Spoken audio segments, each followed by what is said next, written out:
Week 2 of the Chicago Bears OTA practices are officially in the books, and they're scheduled to start up mandatory minicamp in just a few weeks from now. And also, I believe they have a third week of OTAs, if I'm not mistaken.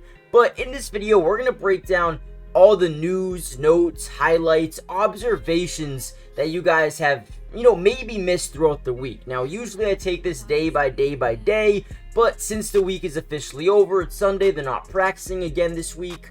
I wanted to break down the entire week in review, just in case some of you Bears fans, missed day 2 or missed day 3 or whatever happens, right? I want to make sure you guys are up to date with everything that happened this week at practice. But before we jump into the video, I need you guys to do me a big favor and, go give a follow to, the Bears media members on Twitter if you haven't already done so, man. They do such a great job getting these highlights out for us. That way we have a little bit of B-roll to commentate over and, update and inform you guys with. So make sure you guys go give them a follow, man. Big shout to them and all the hard work they put in every single day at practice. So go check them out. And with that being said, let's kind of jump into the video. Now, the Chicago Bears have had a very up and down week of practice. Now, what I mean by that is the production, the effectiveness of the offense was really, really bad on one day and then really, really good on the next day. And I think there's a lot of expectations for a guy like Caleb Williams who has the entire world looking over his shoulder right now throughout the entirety of not only rookie minicamp but OTAs as well. I don't think it's completely fair because every rookie quarterback is going to go through struggles, whether it's in rookie minicamp, OTAs, training camp, or even in preseason, regular season, right? There will be a rookie that struggles at some point in time. I mean, it's just bound to happen unless you're having an unbelievable season like CJ Stroud did, but even he went through a week or two where he just wasn't great, right? So it's going to happen, right?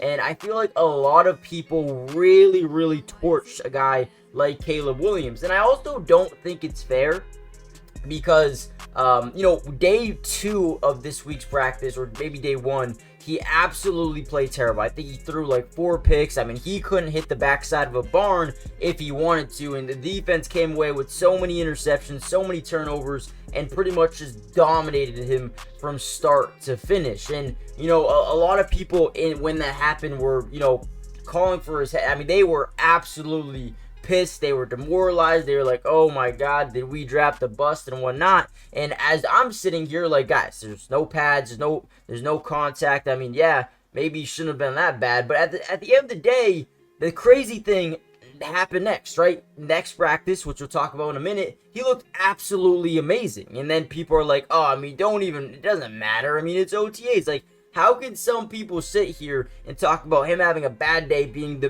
biggest thing in the world, then coming back and lighting it up, dominating the team in the second practice, and now it means nothing? So I feel like he's kind of getting an unfair type of treatment right now, and I feel like it's definitely not warranted. I think people need to treat him right. I mean, and don't overreact. It's just OTAs, again, no pads, no contact or whatnot. But overall, such a big jump from that first day to the second day. I think you definitely love to see it and definitely want to see that continue to go down, continue to get better. So once the pads come on, once training camp is here, hopefully you can keep lighting it up. So that was one of the major storylines over this weekend, or this entirety of the week, right? Another thing that was interesting, we're going to kind of break down last practice and how he did in that practice specifically. But another thing that I took note of was the Bears were rotating Ryan Bates and Coleman Shelton at center. So not really too sure who the starting center will be for this team, but just know they're trying to experiment, trying to get multiple different guys in here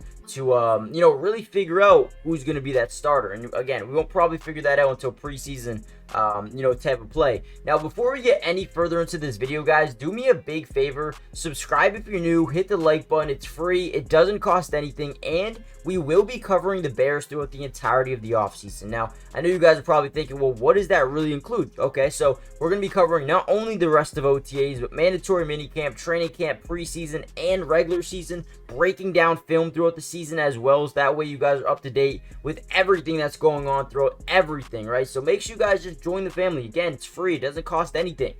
And also hit the like button. But with that being said, let's kind of dive into some of the notes that we took away from last practice. Now, Caleb Williams, I believe on Friday, he was 13 of 15 and 7 on 7s. Absolute amazing day. It was against the first team defense in that practice, but also, you could just say it's a second team defense because Jalen Johnson and, Kyler Gordon and Kevin Byard, Jaquan Brisker, none of those guys practiced.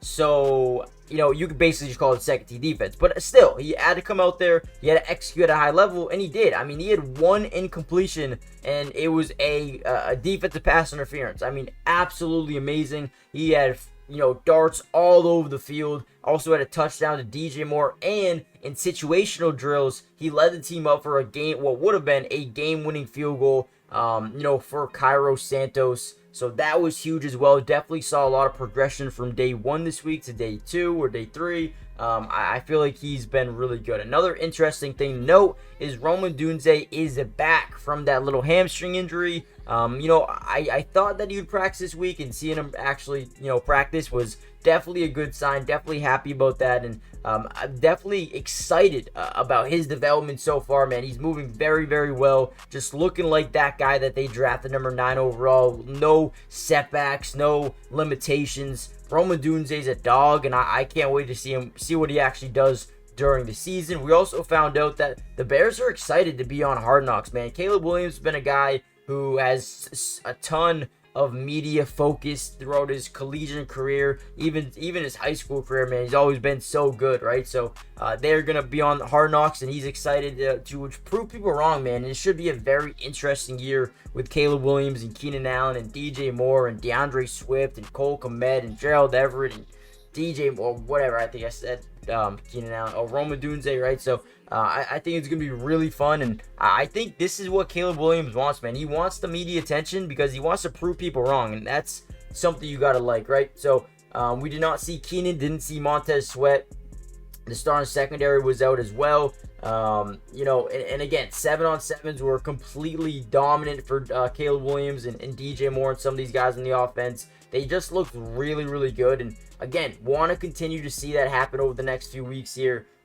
Compared to that first practice, I mean, people were just pissed, man. People were pissed. What else happened? Yeah, I talked about Ryan Bates and Coleman Shelton rotating at center. Overall, guys, there's not too much to talk about just because of the fact that there's no pads and there's no contact, right? You can stand out. There's, good first impressions that you can have during OTAs, but until the pads come on, that's when we'll start really figuring out who's playing better. And I'm really excited to see Austin Booker. He's a guy who has looked insanely talented throughout the entirety of OTA so far and rookie minicamp. 2 guys also who I'm excited to see take major steps up. Jervon Dexter, senior, the 2nd-round pick of last season, and Zach Pickens, the 3rd-round pick of last season, both interior defensive linemen. Dude, I am pumped to see the progression from those guys. And again, Austin Booker, DeMarcus Walker, and Montez Sweat. I mean, that's going to be a really fun trio of edge rushers to come in. And then you look at the linebacker core, just really deep in terms of TJ Edwards and Tremaine Edmonds, Noah Sewell, Jack Sanborn. Even the secondary is loaded as well, bringing in Kevin Byard. This is a team who's going to force a lot of interceptions,